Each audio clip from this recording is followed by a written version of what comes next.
আজকে আমি আপনাদেরকে জানাবো সূরা ইয়াসিন পাঠ করে বালুতে ফু দিলে কি হয়। আমি আবার বলছি, সূরা ইয়াসিন পাঠ করে বালুর উপর ফু দিলে কি হয়। এই গুরুত্বপূর্ণ দামি আমলটি আপনি শিখে রাখুন, আপনার কাজে লাগবে। এই গুরুত্বপূর্ণ আমলটি শিখতে হলে ধৈর্য এবং মনোযোগ সহকারে ভিডিওটি শেষ পর্যন্ত আপনাকে দেখতে হবে, তাহলে অবশ্যই আপনি এই পূর্ণ আলোচনা শুনতে পারবেন এবং সঠিক নিয়মে সঠিক পদ্ধতিতে আপনি এই আমলটি করতে পারবেন, কোনো সমস্যা হবে না। তাই বিস্তারিত জানার জন্য এবং আমলটি শিখে রাখার জন্য ভিডিওটি শেষ পর্যন্ত দেখার অনুরোধ থাকবে।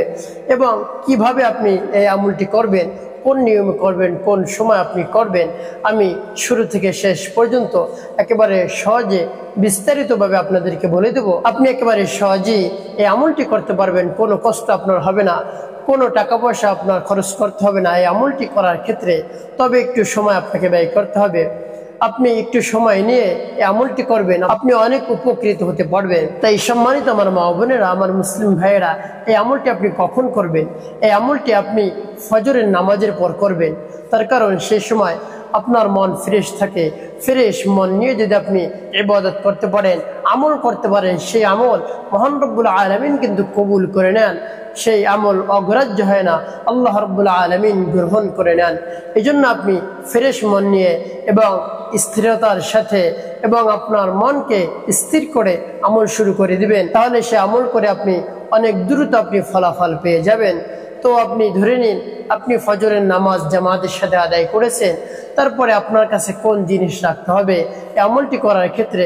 আপনার কাছে কিছু বালু রাখবেন, একটি ভালো বাটির মধ্যে আপনি কিছু বালি রাখবেন, সেই বালু আপনি ঢেকে রাখবেন। তারপরে এই আমলটি করার ক্ষেত্রে আপনাকে অজু করতে হবে। আপনার যদি অজু না থাকে তাহলে উত্তমরূপে অজু করে পবিত্র স্থানে আপনি বসবেন। তারপরে আপনার গুনার কথা স্মরণ করে আল্লাহ রাব্বুল আলামিনের কাছে ক্ষমার উদ্দেশ্যে, তারপরে তওবার উদ্দেশ্যে তওবা ইস্তেগফার করবেন। যেমন আস্তাগফিরুল্লাহ আস্তাগফিরুল্লাহ আস্তাগফিরুল্লাহ, পূর্ণ ইস্তেগফারটি আপনি পাঠ করতে পারেন। যেমন আস্তাগফিরুল্লাহ রাব্বি মিন কুল্লি যামবিন ওয়া আতুবু ইলাইহি লা হাওলা ওয়ালা কুওয়াতা ইল্লা বিল্লাহিল আলিয়্যিল আযীম। তারপর আপনি তিনবার দুরূদ শরীফ পাঠ করবেন। যেমন সাল্লাল্লাহু আলাইহি ওয়াসাল্লাম সাল্লাল্লাহু আলাইহি ওয়াসাল্লাম সাল্লাল্লাহু আলাইহি ওয়াসাল্লাম। এভাবে ইস্তেগফার এবং দুরূদ শরীফ যখন পাঠ করা হয়ে যাবে, আপনার সামনে যে বালু থাকবে সেই বালুর উপর আপনি ফু দিবেন না। তারপরে আপনি আমার দেখানো নিয়ম অনুযায়ী সূরা ইয়াসিন পাঠ করবেন। আর যখনই আপনি সূরা ইয়াসিন পাঠ করবেন তখন আপনি মনে মনে নিয়ত করবেন, আপনি যে উদ্দেশ্যে এই আমলটি করতেছেন সেই উদ্দেশ্যের কথা আপনি স্মরণ করবেন মনে মনে। তারপরে আপনি ইয়াসিন সূরা পাঠ করবেন। আপনার মন থেকে দুনিয়াবি সব ধরনের ধ্যান খেয়াল আপনি একেবারে দূর করে দিবেন। তারপরে আপনি সূরা ইয়াসিন পাঠ করবেন। যেমন বিসমিল্লাহির রহমানির রহিম ইয়াসিন আল কুরআনিল হাকীম ইন্নাকা লামিনাল মুরসালিন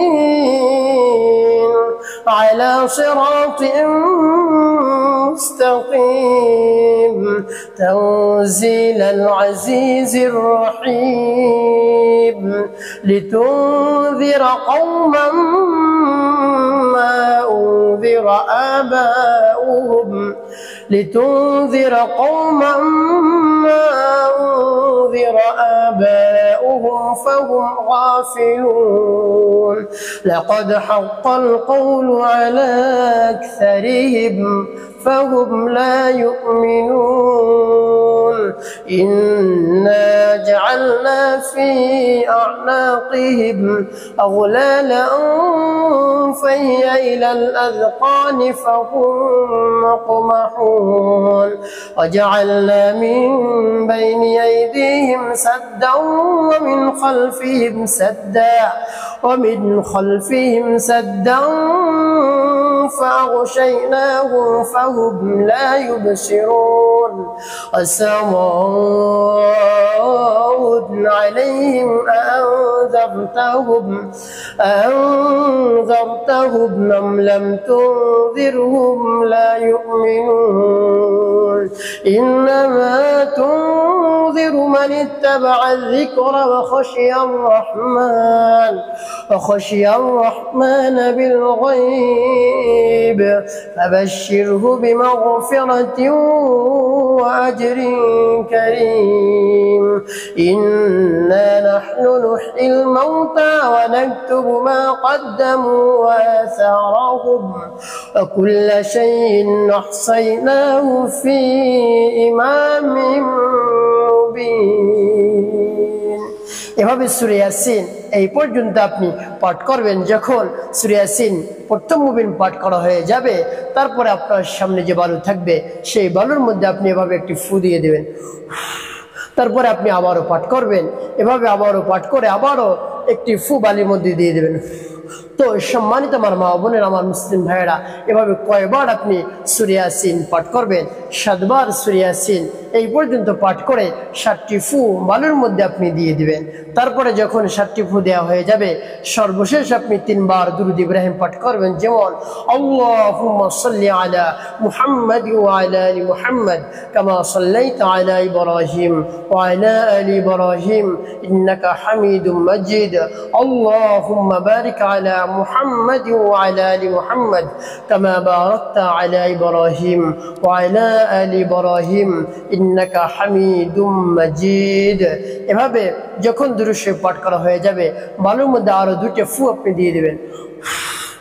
তো প্রিয় ভাই বোনেরা, এভাবে আমল করে আপনার বালু পড়া হয়ে গেল।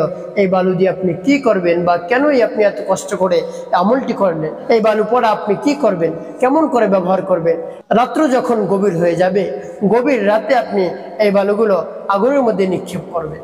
তো এভাবে আগুনের মধ্যে নিক্ষেপ করলে কি হবে?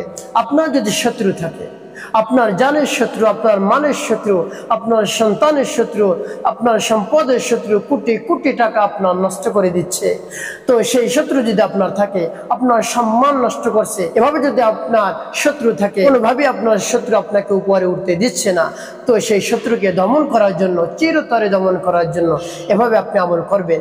আর যখন আপনি আমলটি করবেন, বালুগুলো পড়াবেন, তখন তার নাম আপনি স্মরণ করবেন, আপনার শত্রুর নাম আপনি স্মরণ করবেন। তারপরে আল্লাহ রাব্বুল আলামিনের কাছে সেই সময় দোয়া করবেন, হে আল্লাহ, আমার শত্রুকে আপনি দমন করে দেন, নিস্তেজ করে দেন, সেজন্য আমার আর কোনো ধরনের শত্রুতা করে না, সেজন্য আমার কোনো ধরনের ক্ষতি করে না। এভাবে আপনি দোয়া করবেন এবং এই বালুগুলো আগুনে জ্বালাবেন। 7 দিন পর্যন্ত এভাবে সেই বালুগুলো আগুনে জ্বালাবেন। আপনার শত্রু নিস্তেজ হয়ে যাবে, একেবারে আপনার পা ধরে ক্ষমা চাইবে, মাফ চাইবে এবং আপনার কাছে স্যালেন্ডার করবে, আর জীবনে কোনোদিন আপনার কোনো ক্ষতি করবে না। এভাবে আপনি আমলটি করুন। আল্লাহ রাব্বুল আলামিনের উপর পূর্ণ আস্থা রেখে, ভক্তি রেখে, বিশ্বাস রেখে অবশ্যই অবশ্যই আপনি অনেক উপকৃত হতে পারবেন।